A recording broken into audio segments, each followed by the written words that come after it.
নারদের স্ট্রিংয়ে টাকা নিতে কাকে কাকে দেখা যায়নি। তারা তো ভোটে জিতেছে, মন্ত্রীও হয়েছে। এনসিপি তো কিছু ছিল না, একজন এমএলএ ছিল না, একজন এমপি ছিল না। তো এরকম একটা পার্টি, শুধু নাম রেজিস্ট্রেশন আছে। তার মানে এদের সদস্যপদ মানে বিধায়ক পদ বা সাংসদ পদ চলে যাওয়ার কোনো সম্ভাবনা নেই। কোনো সম্ভাবনা নেই যদি 2/3 লোক একসঙ্গে মিলে যায়। মমতা ব্যানার্জি থেকে শুরু করে বড়, মাঝারি, ছোট সকলকে উনি তোলাবাজিতে, কাটমানি সংগ্রহে, কমিশন সংগ্রহে নামিয়ে দিয়েছিলেন। ফলে যদি মমতা ব্যানার্জির সঙ্গে কেউ থাকে তার বিরুদ্ধে মামলা হবে, সে গ্রেপ্তার হবে। সেই জন্য সব অন্য জায়গায় পালিয়ে যাচ্ছে যে এখনই যাতে গ্রেপ্তার না হয়। কনফিডেন্সটা বেশ লো দেখছি। রিসেন্টলি টেস্ট করিয়েছো? হ্যাঁ ডাক্তারবাবু, প্রি টেস্টের পরের দিনই করিয়েছি। ও, তুমি মাধ্যমিক দেবে? তাহলে মক টেস্ট করো। এই নাও মৌলিক লাইব্রেরি সম্রাট এক্সক্লুসিভ মক টেস্ট পেপার। এতে পাবে প্রতিটি বিষয়ে অধ্যায়ভিত্তিক গুরুত্বপূর্ণ নমুনা প্রশ্নপত্র, ইংরেজি, গণিত, আনসিন লেখার বিস্তারিত টিপস আর প্রতিটি সাবজেক্টের এক্সপার্ট ওপিনিয়ন, যা তোমার কনফিডেন্সকে ফিরিয়ে আনবে মাধ্যমিকের আগে। সম্রাট এক্সক্লুসিভ মাধ্যমিক মক টেস্ট পেপার, এক্সামের কনফিডেন্স বুস্টার। এখন আমরা দেখতে পাচ্ছি যখন তৃণমূল কংগ্রেস দল ক্ষমতা থেকে চলে গেছে তখন তাদের সাংসদ বিধায়করা তারা বিদ্রোহী হয়ে উঠেছেন। তাদের কিছু সাংসদ এনসিপিআইতে যোগদান করেছেন এবং এনসিপিআইয়ের মাধ্যমে তারা কেউ কেউ বিজেপিতে আসতে চাইছেন, বা এনসিপিআইয়ের তরফ থেকে এখনও তাদের মর্যাদা দেওয়া হয়নি।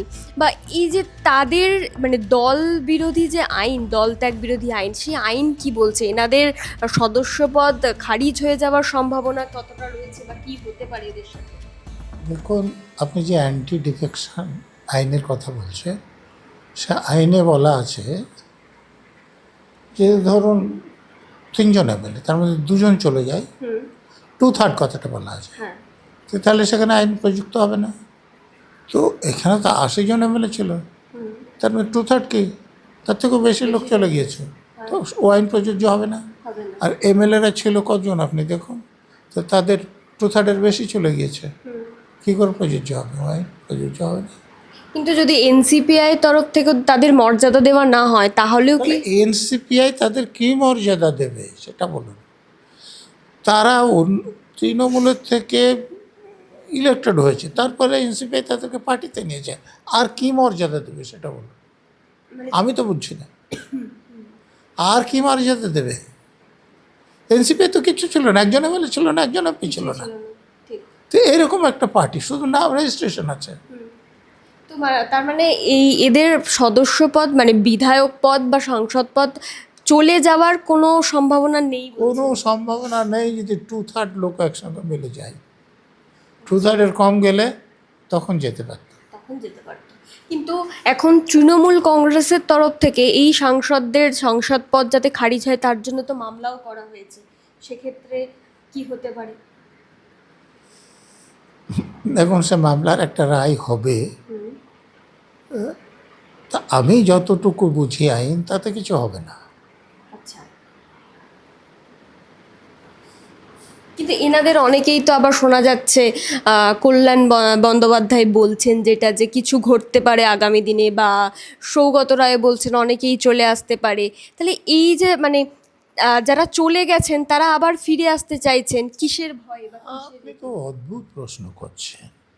শুভেন্দু অধিকারী এখন রাজ্যের মুখ্যমন্ত্রী, কোন দলে ছিলেন? 20 সাল পর্যন্ত কোন দলে ছিলেন? তৃণমূল।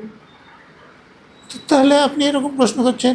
এই যে জয়প্রকাশ মজুমদার প্রথমে কোন দলে ছিলেন, তারপরে কোন দলে গেলেন, তারপরে কোন দলে এসছেন? রাজীব ব্যানার্জি প্রথমে কোন দলে ছিলেন, তারপর কোন দলে গেলেন, তারপর কোন দলে এসছেন? মুকুল রায় প্রথমে কোন দলে ছিলেন, তারপরে কোন দলে গিয়েছিলেন?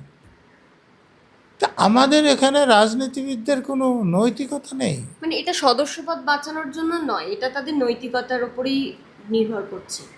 এটা স্বাভাবিক। ধরুন যে আমি যদি একটা নির্দিষ্ট পার্টির প্রার্থী হয়ে ভোটে জিতি, আমি যদি অন্য পার্টিতে যোগদান করতে চাই, তাহলে নৈতিকতা বলে যে তুমি ওই যে এমএলএ বা এমপির পদে সেখান থেকে রেজিগনেশন দাও, তারপরে যে পার্টিতে এখন যাচ্ছ তাদের হয়ে দাঁড়াতে যেত। এখন তৃণমূল কংগ্রেস চাইছে যে কজন মানে অভিষেক বন্দ্যোপাধ্যায় চাইছে যে সমস্ত সাংসদেরই সদস্য। অভিষেক ব্যানার্জি অনেক কিছু চান, উনি আইন কানুন কিছু বোঝেন না, এবং উনি যেসব কথাবার্তা বলেন সেগুলো অপরাধমূলক। অতএব তার কথা নিয়ে মন্তব্য করা উচিত না।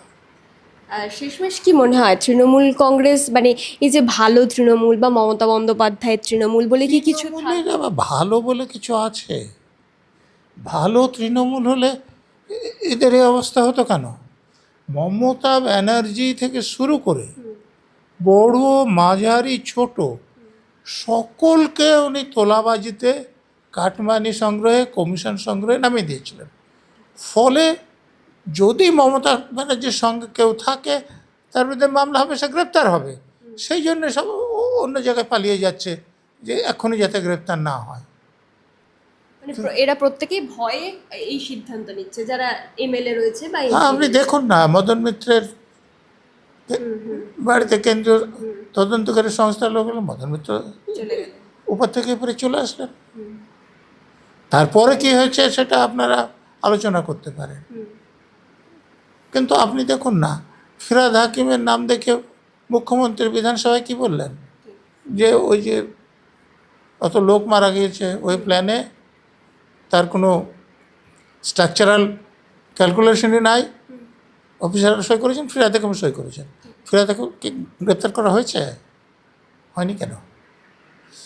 বললেন যে জাভেদ খান এবং তার ছেলের বিরুদ্ধে 90টা বেআইনি বাড়ি আছে, একটা বেআইনি বাড়িতে হাত দেওয়া হয়েছে?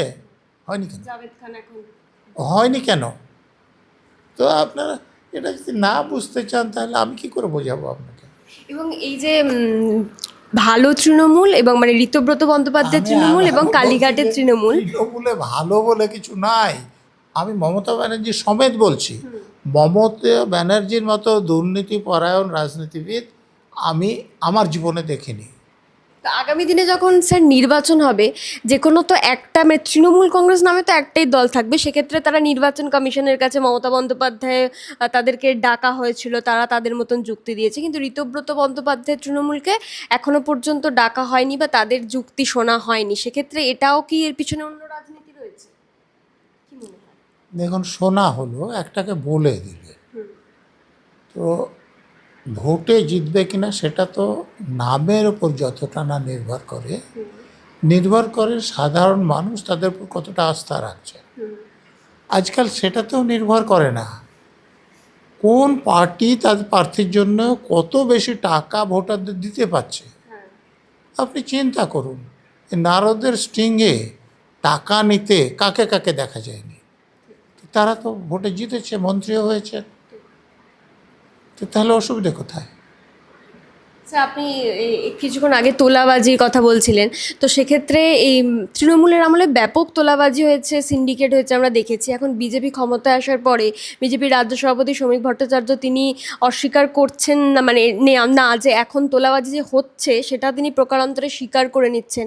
তো সেই তো বিজেপি ক্ষমতায় এলো, পরিবর্তন হলো, তা সত্ত্বেও তোলাবাজি কমলো না। তো এটা তো সাধারণ মানুষের কাছে খুবই ভয়ের একটা বিষয়। দেখুন, বামফ্রন্ট যখন ক্ষমতায় ছিল অপরাধীরা বামফ্রন্টের সঙ্গে ছিল, তৃণমূল ক্ষমতায় আসলো অপরাধীরা তৃণমূলের সঙ্গে চলে গিয়েছে, বিজেপি ক্ষমতায় এসেছে, এখন বিজেপির সঙ্গে আসার চেষ্টা করবে। তো বিজেপি যদি তাদের ঠেকাতে না পারে তাহলে তৃণমূলের সঙ্গে বিজেপির ফারাক কমতে থাকবে, এবং যত কমতে থাকবে তাদের তত লস। এবং এটা কি 2-3 মাস বলে এখনো তোলাবাজি কমানো যায়নি? কি মনে হয় আগামী দিনে বিজেপি পারবে?